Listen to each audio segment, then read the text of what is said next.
तो हम जो पिछला डिस्कशन कर रहे थे कि राज्यपाल जिला न्यायाधीशों की नियुक्ति करता है, उसमें हम बता रहे थे कि जो जिला शब्द है वो पहली बार मूल संविधान में, पूरे संविधान के अंदर मूल संविधान में एक ही जगह हुआ है, वो है आर्टिकल 233, जिसमें ये बात बताई गई है कि जो राज्यपाल है वो जिला न्यायाधीशों की नियुक्ति करेगा आर्टिकल 233 के तहत।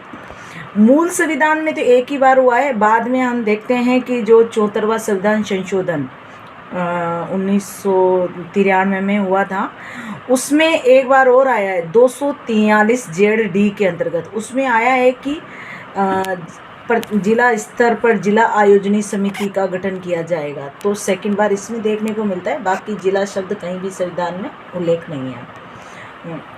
मूल संविधान में तो 233 आर्टिकल ही है, बाकी संविधान संशोधन के द्वारा जोड़ा गया है। इस तरह हमने इसकी नियुक्ति भी करेगा जिला जज की।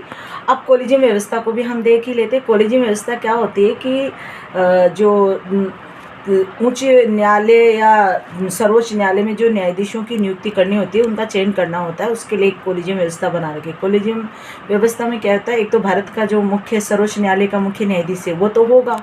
अगर उसको न्यायाधीश नियुक्त करना है सुप्रीम कोर्ट में, उच्च न्यायालय में, तो फिर वहाँ पे 5 आदमी होंगे। एक तो स्वयं न्यायाधीश ये होगा मुख्य न्यायाधीश, और 4 अन्य होंगे, जिसमें एक 4 वहाँ के अन्य न्यायाधीश होंगे।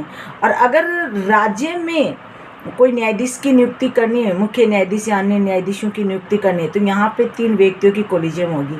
जैसे कि एक तो खुद वो हो जाएगा, और एक किसी भी न्यायालय का, एक तो खुद जो सर्वोच्च न्यायालय का मुख्य न्यायाधीश, तो दोनों जगह रहेगा ये, चाहे सुप्रीम कोर्ट में न्यायाधीश नियुक्त करो चाहे स्टेट में करो।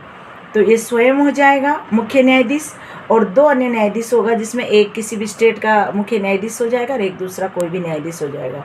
इस तरह ये कॉलेजियम व्यवस्था। फिर ये जो कॉलेजियम व्यवस्था है ये डिसाइड करती है, इनके पास से जो विधि मंत्रालय के द्वारा 3 नाम भेजे जाते हैं, तो 3 नाम में से डिसाइड करती है कि किसको रखना है किसको नहीं रखना। तो फिर उनमें से वो डिसाइड कर लेते हैं।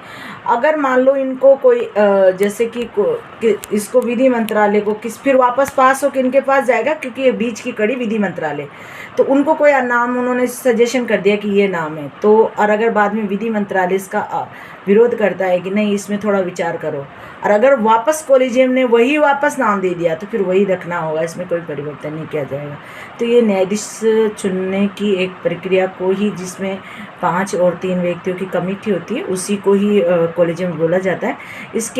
इसका भी विरोध भी हुआ था, इसका कि हम दूसरा अमेंडमेंट लाने के लिए बोला भी था कि एक आयोग बनाया जाए, क्योंकि सर्वोच्च